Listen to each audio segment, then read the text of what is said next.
우리가 세상말로 속된 말로 그런 얘기 많이 하잖아요. 내 모가지에 피가 터지도록 외쳤다 뭐 이런 얘기 자주 하는데, 솔직히 자기가 생각하는 신념과 가치를 목에 피가 터질 만큼 외치다가 죽을 수 있는 인생이 과연 몇 명이나 되겠는가. 그래서 저는 지금 그렇게 된 거예요. 저는 전국팔도 세계를 누비면서 다른 거 하나도 외치는 게 아니라 딱 이거 하나 외치고 다녀요. 우리 하나님은 지금 이 순간에도 시퍼렇게 살아계십니다. 우리 하나님의 시퍼렇게 살아계심을 외치고 알리는데, 이 벌레 같고 쓰리 같은 종의 목이 피가 터질 정도로 외칠 수 있는 기회가 생겼다는 게 얼마나 감사한지. 제가 신학교 다닐 때 조지 휘필드의 책을 읽으면서 나는 썩어 없어지는 것이 아니라 달아 없어지고 싶다는 그 말을 듣는데 어찌 이렇게 눈물이 났는지, 그 양반 얘기를 들어보니까 일주일에 50시간을 설교했다는 거예요. 저는 이게 상식적으로 가능한 일인가? 77은 49 아닙니까? 하루에 쉼 없이 7시간 이상을 설교할 곳이 있다는 게 난 기가 막혔고, 7시간을 매일 설교할 수 있는 그런 자리가 베풀어진다는 게 기가 막혔고, 또 그걸 감당할 수 있다는 게 너무너무 놀라웠어요. 근데 저는 그때 하나님께 기도했어요. 하나님, 저도 이렇게 사용되고 싶어요. 하나님, 달아 없어지도록 사용되고 싶어요. 저를 좀 사용해 주세요. 그래서 제가 지금 평균적으로 그 정도로 제가 일주일이면 대충 계산해보면 방송 설교까지 다 합치면 그 정도로 제가 설교를 하고 다니더라고요. 여러분, 우리 교회는 시골에 있는 아주 작은 초란, 정말 촌발 촌만한 교회인데, 매주일 교회들이 전국에서 찾아오셔서 아니 이 멀리까지 어떻게 이 구석지에까지 찾아오셨냐고 제가 물어보면 대답들이 똑같아요. 뭔가 대본을 읽는 것처럼 똑같이 말씀하시기를, 뭐하러 왔긴요? 우리 하나님 살아계신 거 맛보러 왔죠. 난 이 말씀이 너무 감격스러운 거예요. 우리 교회가 다른 걸로 찾고 싶은 교회가 아니라 하나님의 살아계심을 맛보고 싶은 자들, 하나님의 살아계심을 경험하고 싶은 자들이 찾는 순례지가 됐다는 게 얼마나 감사하고 감격스러운지. 저는 지금 당장 죽어도 좋을 만큼 행복함을 누리고 있습니다. 저는 이 행복을 여러분에게 좀 나눠드리고 싶어요. 오늘 이 시간 저의 이 가슴에 이 터져날 것 같은 이 행복이 만약에 이 조망만한 가슴팍에 머물러 있는다면 이건 직무유기고 횡령인 것 같아요. 오늘 여기 오신 모든 분들이 이 행복을 좀 나눠 가시길 바랍니다. 저 이런 자신감이 있어요. 전 세계 살아있는 70억 인구를 다 조사해봐서 세상에서 가장 행복한 3사람을 뽑는다면 전 무조건 그 3사람 중에 한 놈은 나요. 내가 다른 2놈은 누군지 모르겠어요. 오바마일지 박근혜일지 모르겠고 3사람 중에 한 놈은 분명히 나라고 자신있게 외치고 다녀요.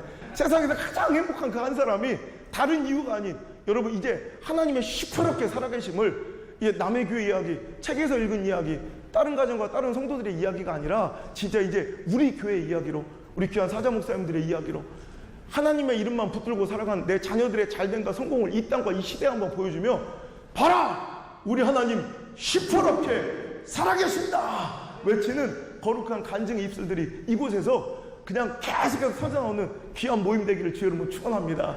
이게 먼 이야기가 아니라, 여러분 요 몇 달 안에도 제가 몇 주 전에 집회 갔던 용인의 한 지하, 상가 지하의 어려운 교회는 제가 20여 명 모여서 예배 드린 교회인데, 지금 2주? 보름 만에 지금 등록 성도가 30명이 넘어가는, 등록 성도만. 제 장흥에 있는 시골 교회는 집회 가고 2달 만에, 지금 몇 달간에 일어난 이게 집회가 합동체교회, 장흥중앙교회라는 교회인데 집회 가고 2달 만에 지금 등록 성도가 125명이 넘었어요. 주일날 출석한 이후에 100명 이상이 늘어버렸어요. 여러분, 하나님은 지금도 시퍼렇게 살아 역사하고 계세요.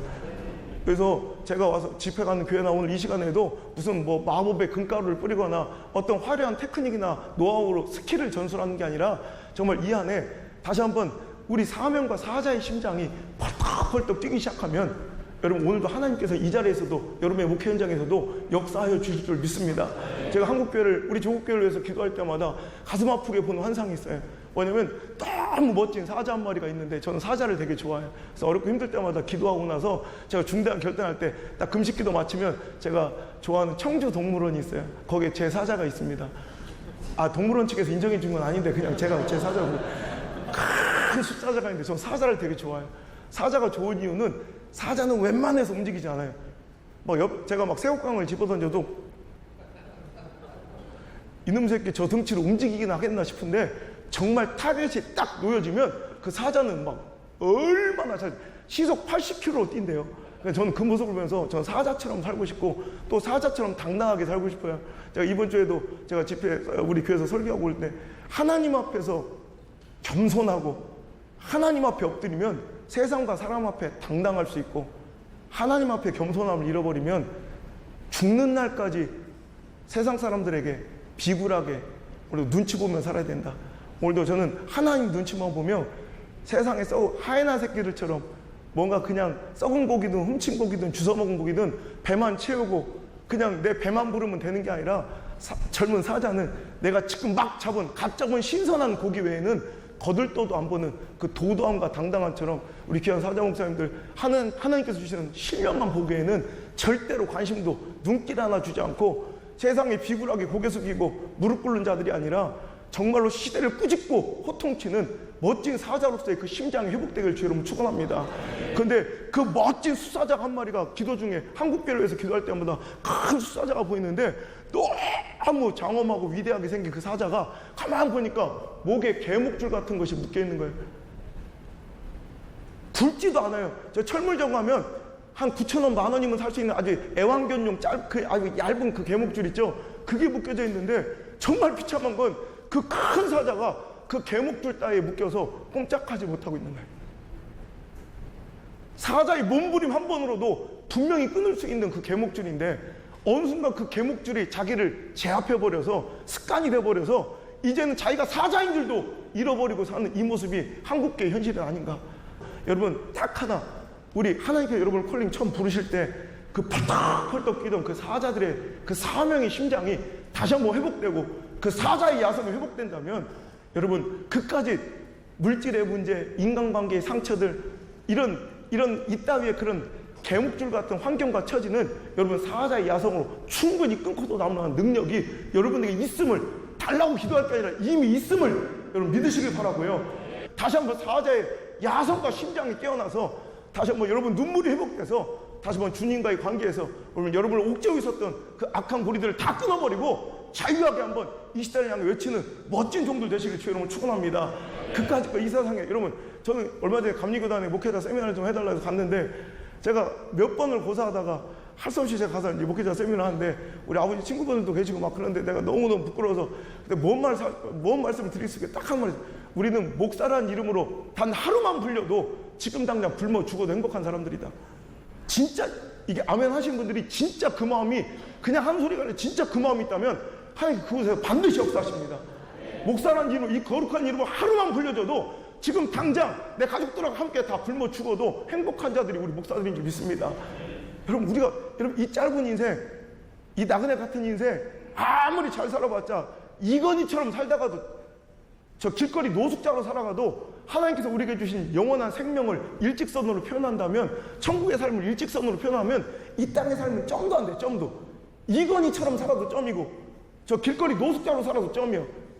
이건희도 살아도 점인데 여러분 그깟 점밖에 안 된 인생 이쁜 점 되려고 막 아둥바둥하고 세상 앞에 인간 앞에 그냥 고개 숙이고 비굴하게 살지 말고 여러분 그냥 화끈하게 멋지게 이 땅에 태어난 이 나그네 주의 종으로 사는데 한번 진짜 내 삶을 통해 우리 하나님 시퍼렇게 살아계심을 한번 증명해 보기를 우리 목숨 걸고 다시 한번 목회 현장으로 되돌아가시는 멋진 사명의 심장 회복이 일어나길 주의 이름으로 축원합니다. 언제까지 하나님의 살아계신 이야기를 너미 이야기 책에서 읽은 이야기가 아니라 이제 우리들의 이야기로 증명할 때가 왔습니다. 여러분 이제 앉아 계시지 말고 이제 언젠가 다시 올라오셔서 하나님의 시퍼렇게 살아계심을 간증하고 외치는 거룩한 우리 사자들이 되시길 주의 이름으로 축원합니다. 우리 아버지는 감리교단 목사님이세요. 저는 순복음교회 목사고 아버지는 감리교 목사, 아들은 순복음교회 목사. 복잡한 집안입니다. 어떻게 하다 이렇게 복잡한 집안이 됐냐면 저 우리 아버지가 목사님 게 너무 싫었어요. 이 호성이란 이쁜 이름 놔두고 우리 동네 사람들은 다 내 이름이 5살 때부터 목사 아들인 줄 알아. 5살 때 너희 목사 아들, 7살 때 너희 목사 아들, 10살 때 저는 목사 아들. 손바닥만한 시골마을에서 목회를 하셨던 우리 아버지 밑에서 목사 아들로 살아가는 게 얼마나 불편하고 힘든지 난 그래. 여기 계신 목사님들은 내가 선택해서 목회자의 길을 걷는 거니까 힘들어도 어쩔 수 없어. 그죠? 뭐 감당해야지. 뭐 사모님들도 마찬가지. 속아서 결혼한 거 아니잖아요. 어머 장사한 줄 알았더니 목사네 이러진 않잖아요. 그 힘들어 어쩔 거 해야지. 근데 자녀들은 문제예요. 자녀들은 내가 태어나고 싶어서 하나님 제가 가겠으면 이런 것도 아니에요. 태어나 보니까 목사 아들이요. 근데 아무도 저를 그렇게 생각해 주지 않고 내 또래 애들은 충분히 할 수 있는 실수 이런 언행들도 전 용납되지 않은 채로 너무 무거운 짐을 지어 시골은 또 더 그래. 시골은 그러니까 너무너무 힘들었어요. 그래서 저는 목회자 집안을 탈출하는 게 꿈에도 소원이었어요. 어떻게든 목회자 집안을 다른 목사님 자녀들은 나도 우리 아버지처럼 목사님이 되려고 서원도 하고 그런다는데 저는 하나님 전 죽으면 죽었지 전 때려 죽여도 목사는 안 되겠다고 1000번째를 올리며 청소년 시기를 났던 사람이에요. 저는 공부를 되게 잘해가지고 선생님들이 전 선생님을 기억 못하는 선생님들이 아직도 30여 년 지나도 저를 기억할 때, 제가 이게 각 지역에 이제 한 도시 연합성을 인도하거나 뭐 이렇게 한 노예 연합성을 이렇게 인도하다 보면 가끔씩 선생님들을 만나요. 저는 기억을 안 나는 선생님들이 저를 선생님들이 기억하는 제자 안호성은 서울대 가서 판검사 될 걸로 꼭 기억하세요. 얼마 전에 이 통합 측에 충북로 연합성을 하는데, 제가 청주 쪽이 그 고향 같은 곳이라 거기서 이렇게 연합성을 하고 있는데, 거기서 한 분이 찾아오셨다는 거, 교회도 안 다니는 분인데 난 모르겠는데 제 선생님이라 해서 얘기를 하다 보니까 우리 제 출신 학교 맞더라고. 제가 자기 제자인 걸 확인하자마자 갑자기 내 가슴팍을 후려치면서 그렇게 서럽게 우시는 거예요. 야, 이놈의 새끼야, 네가 어떻게 네가 판사가 안 되고 검사가 안 되고 목사가 돼서 왔느냐, 그러면서 인생 조졌다고 그렇게 슬피 우시는 거예요. 그분의 입장에서는, 교회를 안 다닌 그분의 입장에서는 목사는 저기 판사 검사 한참 밑에 농사다움이 목사예요.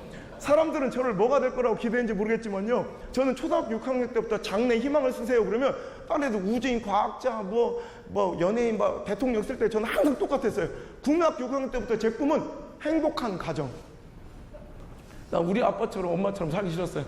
내 새끼만 좀 챙기며 내 가족만 돌보며 그냥 평범하게 살고 싶었어요. 행복한 가정, 이게 내 꿈이에요. 행복한 가정. 그래서 저는 어떤 영역이든 내가 열심히 해서 성공해서 내 새끼만 돌보며 살겠다. 우리 아버지는 시골에서 목회를 하시니까 원래 도시 목회도 힘들지만, 또 제가 오늘 신학생들 또 한세대 특강 같은 데 가서 제가 항상 그래요. 여기서도 힘들다고, 요즘에 이제 막 목회를 시작하실 분들한테 지금도 힘들어 죽겠다고 징징거릴 것 같으면 여러분 목회 지금부터 그만둬라. 우리 선배 목사님들에 비해서는 우리 아무것도 아니다. 진짜 우리 믿음의 선배님들 신앙생활하고 목회하신 거에 비하면 우리는 솔직히 놀고 먹는 거예요. 옛날 목사님들은 얼마나 힘들었는지 지금은요 솔직히 설교만 미치듯이 설교만 목숨 걸고 준비해서 설교만 잘해도 목회가 가능해요. 솔직히 말하면. 내가 얼마 전에 저기 통합 측에 부교육자들 교육 좀 해달라고 해서 목회연구원 가가지고 내가 하면서 그랬어요. 목숨 걸고 설교만, 내가 회사원만큼 직장인만큼만 열심히 해라. 직장인만큼 솔직히 직장인만큼 스트레스 받고 직장인만큼 시간 할애해서 직장인만큼만 열심히 해도 내가 볼 때는 분명히 목회 성공할 수 있다. 제발 사건이라도 되라 그래. 사건이라도. 지금 사건이 되면 되는 거예요. 받은 상만큼이라도 일해라. 받은 상만큼이라도. 지금 사건도 못 되는 시대라. 정말 지금은 여러분 목회만 잘해도, 설교만 잘해도 성공할 수 있지만, 옛날에는 목회가 그렇지 않았어요. 특히 시골 목회는 목회만 잘하고 설교준비만 잘하면 되는 게 아니라 5만 걸 다 해줘야 돼. 5만 걸. 아니 속아 아픈데 목사님 왜 불러? 속아 아픈데 새벽에 막 사택문이 부서져. 목사님 우리 속아 이상해요. 그럼 우리 아버지가 알았슈 그러고 잠바 입고 뛰어나가. 나 지금도 이해가 안 되는 거예요. 자기가 뭔데 거기를 가. 난 지금도 5살 때 우리 아버지가 잠바 입고 가서 거기서 뭘 하고 오셨는가 아직도 궁금해. 소뿔을 잡고 기도를 하셨는가, 소 대가리 안수를 하셨는가. 하여튼 속아 아파도 가야 돼. 수의사요? 거기다 또 수의사뿐만 아니라 또 장의사요. 사자 들어가면 다 해도 온 동네 장례 터지면 다 쫓아가서 장례도 다 치러줘야 돼. 우리 아버지는 자식 없는 집에 자식대로, 아버지 없는 집엔 아버지대로 풀철지어 뛰어다니라고. 정작 저하고는 아름다운 추억 조가리가 없어요. 재밌어 하시니까 또 하나 더 해드릴까? 우리 교회는 시골에 있는 몇 명 안 되는 교회인데 기도가 정확하고 구체적으로 응답되게 아주 유명한 교회였어요. 근데 그럴 수밖에 없는 게, 내가 어렸을 때부터 곰곰이 우리 성도들을 이렇게 내 어린 눈으로 바라보면 저분들이 과연 하나님 아버지께 기도를 하는 건지 우리 아버지한테 기도를 하는 건지 좀 의심하는 사람들이 몇 명 있었어요. 그 조망만 여러분 요만한 예배당에 바로 코앞이 강대상인데 아버지가 앞에서 새벽기도 끝나고 이게 앞에 엎드려 기도하고 있으면 뒤에 바로 뒤에서 아이고 하나님 아버지, 분명히 부르는 건 하나님 아버지인데 아이고 하나님 아버지 우리 영숙이 2년 불쌍해서 어떡합니까? 가난한 집에 태어나서 38,500원이 없어서 수학여행을 전교에서 혼자만 못 가는데 화요일날 오전 10시까지 38,500원을 내지 않으면 우리 영숙이 2년만 자습하고 있어야 되는데 어찌할꼬 38,500원 화요일 오전 10시만 계속. 그러니까 우리 아버지 마음에 짐이 돼서, 우리 아버지 뭐 돈 있으니까 동네에 돌아다니면서 그지같이 4만 원 꿔가지고 여기 테이블 앞에다 이렇게 넣어놓고 온다고. 그러면 기도 끝나고 보니까 아이고 또 응답됐다고. 응답 안 되기가. 그래서 내가 그때부터 난 죽어도 우리 아버지처럼 안 살겠다. 내가 각오를 하고 진짜 그때부터 저는 우리 아버지 엄마가 원하는 대로 신학대학 안 가고 제가 어머니 아버지 허락도 안 받고 그 청주에 가장 좋은 국립대학에 들어가 장학생으로 들어가서 거기서 이제 등록금은 장학금을 해결하고 안 해본 아르바이트가 없을 거예요. 진짜 열심히 일해서 진짜 모든 걸 다 충당해. 뭐 용돈이든 책값이든 다 벌어 쓰고 제가 그때 열심히 공부해서 영국 런던까지 이제 유학을 떠나게 됩니다. 지금이야 뭐 개나 소나 다 가는 유학이지만 그때 당시에는 흔치 않았던 유학 중에 영국 런던은 굉장히 지금도 물가가 비싸서 유학생들의 무덤이라고 불려지는 그런 어려운 곳에서 그때는 또 IMF 터졌을 때라 더 어렵거든요. 환율이 너무 떨어져가지고 그러니까 한 달에 200만 원, 300만 원 지원받는 애들도 밥을 굶었어요. 그런 현실 속에서 저는 10원 한 장 안 받고 버틸라니까 얼마나 힘들고 어려웠는지 그러니까 아르바이트도 너무 많이 하고 막 그랬더니 다리가 막 쑤시기 시작, 통증이 막 밀려오기 시작하는데 이 고통이 점점 배로 올림겨지는데 감당할 수가 없는 거예요. 나 병원에 들렸더니 안 되겠다고 한국으로 들어가 보는 게 좋을 것 같다는 의사의 권면으로 학업을 중단한 채 그냥 한국으로 실려 나왔는데 그때부터 만나는 의사들마다 오진이 반복되면서 막 그냥 만신창이가 돼가는 거예요. 만신창이가. 여기 의사, 여기 다 목사님들만 없으시니까 의사는 안 계시겠죠, 그죠? 혹시 모르니까 목사님인데 의사다. 나중에 또 괜히 또 딴 말 하지 말고 없죠? 아버지가 의사다. 저 없죠? 진짜죠? 그 의사놈들이 막 오진을 막 반복하면서 이거 사람을 막 못 고치면 빨리 놔주려도 다 되는데 막 붙잡아도 다 됐다 뭘 다 돼? 내가 다 될 뻔했어요.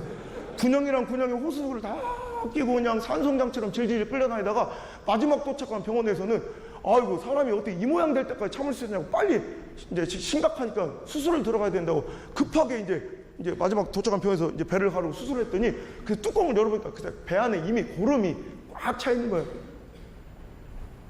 어째 이게 사람들이 냉정해 그래? 다 주혜종들이 이렇게 사랑이 없으면 사람이 배에 고름 차서 죽어가는데 어째 이렇게 눈알만큼 이렇게 사랑이 없어서 되겠습니까? 자, NG 이거 편집 좀 해주세요. 자, 다시 한번 할 테니까 여러분 여기 분위기가 이러면 안 돼요. 자, 물 한 잔 마시고 다시 할 테니까 여러분 마치 처음 듣는 것처럼 해주셔야 돼. 이 편집 들어갑니다. 다시. 집회를 하도 많이 이렇게 냉정한 분들 처음 봤네. 자, 마지막 도착한 병원에서는 빨리 수술 들어가야 된다고 뚜껑을 열어보니까 글쎄 배 안에 고름이 꽉 차 있는 겁니다. 이게 사람 사는 세상이지 말이야. 근데 배 안에 고름만 꽉 차 있는 게 문제가 아니라 이 고름 때문에 흐물흐물 이제 녹아가는 그러니까 손을 쓸 수 없을 정도로 이렇게 약해 빠진 장에 장결핵균이 들어와서 구멍을 뻥뻥뻥 다 뚫어놓은 거예요. 이제 막 더 이상은 손을 쓸 수 없을 정도로 의사가 뚜껑을 열었다가 그 뚜껑을 닫은 거예요. 걔 손만 대도 장이 다 터지니까 잘못하면 자기가 모든 책임을 져야 되니까 자기가 뚜껑을 열었다가 할 수 없다고 그냥 닫은 거예요. 근데 배에 고름이 꽉 차서 장기들이 다 녹아가는데 그냥 닫을 수는 없잖아요. 그러니까 여기다 구멍을 하나 뚫은 거예요. 여기다가 도마처럼 한번 만져봐요. 자 여기 느껴져요? 네. 쑤시지 마요. 아파. 쑤시지 마요. 이 구멍이 그때 뚫린 거예요. 이 구멍을 그때 뚫어놓고 2m쯤 되는 고무 튜브와 양옆에 거즈를 이렇게 대가지고 이제 장기들을 만질 수가 없으니까 막 쑤셔 쳐는 거예요. 이제 거기다가. 그리고 한쪽 끝은 방광인데 꽂고 한쪽 끝은 이 뚫린 구멍으로 뺀 다음에 뚜껑을 닫은 거예요. 어떤 역할인지 아시겠죠? 배 안에 가득 차 있는 고름을 빨아내는 심지 같은 역할로 이 두꺼운 거즈를 이 심지 끝에 이렇게 대놓으면 아침마다 이걸 드레싱 소독하고 이제 거즈를 갈기해서 떼보면 역한 냄새와 함께 샌도랑 고름이 빨려 나오는데 얼마나 힘들고 어려운 일이 막 아침이 되는 게 해가 뜨는 게 두려웠고 무서울 정도로 근데 그거보다 더 공포스러웠던 건 더 힘들었던 건 물 한 모금 마실 수 없는 비참함. 지금도 금식하면서도 물만 먹어도 행복한 거예요. 당시에는 물 한 모금도 못 먹어요. 제가 만약에 그때 지금처럼 물을 꼴꺽 삼키면 장이 툭 터져요. 물 한 모금도 받아낼 수 없을 정도로 장이 약해졌기 때문에 여러분 물 한 모금도 못 받았는데 제가 여러분 밥을 먹겠습니까? 고기를 먹겠습니까? 저는 어떤 음식물도 입속에 넣지 못한 채 제가 몇 달 동안 링거를 꽂아가지고 공급된 에너지와 수분으로 숨만 붙어 있는 거예요. 이건 살아도 사는 게 아닌데 얼마나 힘든지 막 나중에는 시간이 지나니까 뼈만 앙상하게 남아요. 제 키가 179인데 몸무게가 38kg 밑으로 떨어지는 거예요. 해골이 그대로 보이고 뼈다귀가 그대로 드러나서 진짜 완전히 살갗만 이 뼈다귀에 살갗만 붙어 있는 거예요. 왜 나한테 이런 일이 근데 이내 그걸 받아들일 수밖에 없는 끔찍한 현실이 내가 해골바가지처럼 미라처럼 뼈아삭 말라 흉물스럽게 죽어가는 제 침대 옆으로 내 가족들이 삥 둘러 모아서 나를 이렇게 내려다보는데 그 슬픔과 깊은 절망으로 가득 찬 눈망울이 나를 이렇게 내려다보는데 그때 알겠더라고. 아, 나 이제 끝났구나. 난 죽었구나. 그런데 그 순간 우리 아버지가 그 침묵만 흐르고 있는 절망의 병실문을 팍 열고 들어오시더니 갑자기 어디서 갖고 오셨는지 카메라 하나로 이 끔찍하게 죽어가는 아들의 흉물스러운 이 모습을 옷을 다 벗겨놓고 사진을 찍기 시작하는 거예요. 착각, 착각, 착각. 그 강했던 아버지가 소리 없이 눈물만 줄줄 흘리시면서 난 그때 우리 아버지 눈물을 그날 처음 봤어요. 필름 다 닳도록 제 모습을 사진에 담으신 우리 아버지가 저한테 이 카메라를 내미시면서 하신 말씀이, 호성아, 너 절대 안 죽어. 너 절대로 안 죽는다. 그러니까 얼른 일어나서 이거 가지고 하나님 살아계신 거 간증하며 살아다오. 그 말씀이 얼마나 고마운지. 저는 굉장히 보수적인 신앙의 전통에서 자라나가지고요, 저는 이렇게 아멘 막 이런 걸 되게 싫어하고 안 해봤어요. 사람이 너무 절박하니까 할 수 없대요. 살고 싶으니까. 그 말씀이 아버지가 저한테 주는 말씀이 아니라 이제 소망 없이 죽어가는 저에게 주신 하나님의 약속, 소망으로 들리는데 나도 모르게 막 두 손을 번쩍 들고 병실이 떠나갈 정도로 아멘! 아멘 외치는데, 실상 그렇지 못한 게, 나는 마음의 두 손은 번쩍 올렸다고 생각하는데 실상은 힘이 없으니까 손이 서르르 떨리며 누운 채로 손 이밖에 안 올라가고, 난 천둥 번개처럼 벼락처럼 아멘 외친다고 생각했는데 너무 힘이 없으니까 입이 붙어가지고 반은 붙고 반은 때 새어나오는 신음소리처럼 아멘 아멘 하고 있는 거야. 근데 이 새어나오는 신음소리 같은 이 아멘의 고백에도 우리 하나님 찾아와 역사해 주기 시작하는데, 내가 알겠더라고. 예수님께서 말씀하신 내가 주는 평안이 세상이 주는 평안과 다르다는 그 평안이 뭔지 알겠더라고요. 그 위로와 하나님의 치유의 손길이 쫙 내 오장육부를 만지시는데, 야, 희한하게 희망의 빛이 보이는 거예요. 의학적으로는 절망이 끝난 싸움인데 이상하게 나는 살겠는 거예요. 그날 밤에 내가 하나님께 서원하고 약속, 하나님 저 살려주세요. 저 살려주실 줄 믿습니다.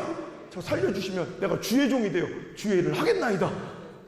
그 서원을, 그 약속을 하나님께서 받으셨다는 확신이 드는데, 그래서 그런가 그 다음날부터 몸도 마음도 얼마나 가뿐해지기 시작하는지, 저 이게 플라시보 효과, 긍정의 위약 효과라고 생각했어요. 아니요, 확실한 육체적 증거가 드러나기 시작하는데, 이 새어나던 이 고름이 점점점 양이 줄어들어가더니 글쎄 갑자기 이유 없이 며칠 만에 그 고름이 싹 말라버린 것입니다.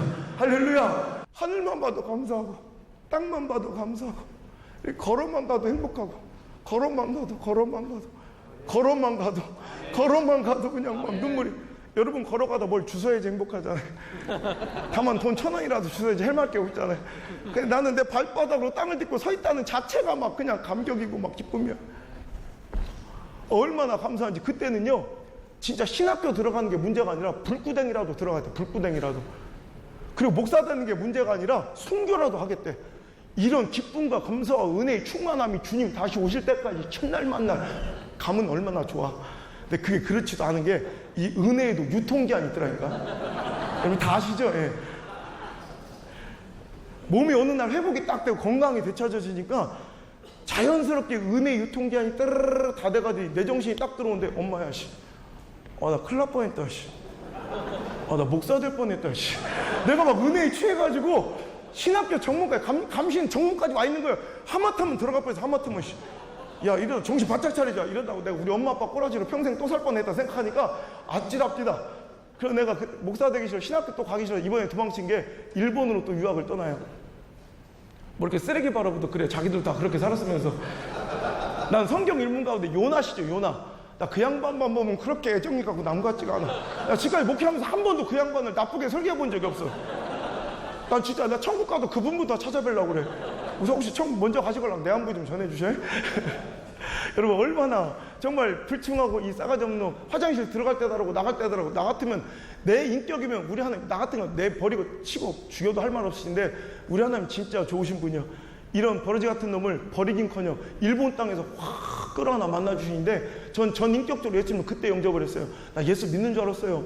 맨날 교회를 떠난 적이 없어서. 근데 이제 아버지 때문에 드리는 예배, 이제 아버지 때문에 다니는 교회, 성도들의 시선과 관심에 떠밀려 서 있는 그런 사역의 자리가 아니라 진짜로 내 안에 나의 하나님, 나의 예수님, 나의 성령님 내 안에 충만하게 임하시니까 막 그냥 내 안이 불타올려. 야, 그러고 나니까 제일 먼저 나타난 현상이 예배가 이제 의무와 형식이 아니라 예배가 그렇게 즐거워. 예배가 그렇게 행복해. 막 이게 찬양이 그렇게 좋아. 이게 내가 옛날에 알았던 찬송가가 맞나 싶을 정도로 찬송이 막 즐거운데 그것도 새벽 기도가 막 즐거운데 이건 억지로 드리는 게 아니라 진짜 막 여러분 유학생활 하니까 얼마나 힘들어요. 막 12시 넘게까지 일하다가 아르바이트하고 막 공부하고 들어와서 그 물에 젖은 소뭉탱이 같은 이런 무거운 몸으로도 새벽 5시를 포기할 수 없어. 여러분 대한민국은 마음껏 그냥 아무 때나 예배 드릴 수 있고 새벽 기도 드릴 수 있고 그렇지만 여러분 새벽기도는 우리 민족만 하잖아요. 그 세계 여러 나라 가면 우리 한인교회 중에서도 일부 교회만 하지. 그러니까 거기서 새벽기도 드리는 한인교회를 찾아서 진짜 40분 정도는 걸어가거나 아니면 자전거를 타고 가야 돼. 근데 나는 한참 자고 이러는데 너무 막 첫사랑 만나러 가는 그런 가슴 가지가지한 거 있잖아요. 왜? 사모님 기억은 나요? 첫사랑이 뭐 이거 그죠? 근데 막 너무너무 그런데 막 그럼 2시에 일어나서 막 그냥 내가 그냥 4시까지 참지도 못해. 샤워하고 2시에 그냥 나가. 여러분 저는 그때 그러니까 내 안에 예배가 회복되고 찬양이 회복되고 막 기도가 회복되니까 내 마음도 얼굴도 막 기쁨 충만, 은혜 충만, 행복 충만, 기쁨 충만, 감사 충만, 아싸라 비야, 쿵짝 비야 막 너무너무 좋은데 다만 목사만 안 시키시면 딱 좋겠더라고. 그때 제가 굉장히 똑똑한 놈인 줄 착각하시고 스카우트제이가 들어오신 거예요. 경쟁적으로 이제 총괄 본부장님들이 찾아오셔서 이렇게 하다가 삼성에서 훨씬 더 좋은 조건을 제시해 주셔서 제가 이제 삼성 그 본부장님과 구두로 알겠습니다. 그럼 내가 열심히 한번 일해보겠습니다. 이렇게 딱 계약을 하고 그날 제 하숙집으로 돌아왔는데 샤워를 딱 마치고 딱 누웠던 그날 좀 찜찜하긴 한 거예요. 신앙의 양심이 살아있을 때 은혜가 충만하니까 신앙의 양심도 날이 서서 날 찔르는데 그냥 찜찜하긴 하는데 그냥 할 수 없이 이제 세상 제일 받아들이고 온 날 그날 밤부터 거짓말처럼 배가 싹 아프기 시작하는데 왜 하필 그날부터 그것도 막 배가 막 아싸라게 아프고 말면 되는데 그게 아니라 막 기분 나쁘게 막 야리야리하게 아픈데 내가 이 느낌을 아는 거예요. 내가 2년 전 영국에서 그때 고름이 차들어갈 때 그 느낌하고 똑같은 거예요. 그 이상한 기분 나쁜 느낌이 있어요. 그 느낌이 똑같이 나와. 그 다음날 우리 장로님이 운영하신 오사카의 의원을 찾아갔더니 글쎄 이상한 결과 제 염증 수치가 일반인 정상치의 70배, 80배, 100배가 넘어가기 시작하니까 우리 장로님이 안 되겠다 큰 병을 옮기자고 해서 효화부영이라는 큰 종합병으로 제가 이송이 돼가지고 거기서도 각 원장들이 막 붙어가지고 제 병명을 찾으려고 원인을 찾으려고 하는데 찾지를 못한 채 내린 결론이 모르겠다. 원인은 알 수 없는데 확실한 것은 당신 뱃속에 무슨 이유인지 고름이 차들어가고 고름 때문에 장기들이 훼손되고 있는 것 같다. 빨리 응급수술 들어가야 된다. 수술 날짜를 잡았는데 소름이 확 돋는 게 그 수술 날짜가 다름 아닌 제가 2년 전 수술 받은 똑같은 날 3월 20일 똑같은 날 똑같은 증상으로 수술대 이번에 일본의 수술대로 들어갔는데 딱 내가 여기서 이제 죽겠다는 두려움이 딱 들어오는데 그러다가 주야 살려주세요 이렇게 기도도 못 하겠는 게 전 정과가 있잖아. 여러분 기도도 막 빡세게 할 수 있는 것도 축복이에요.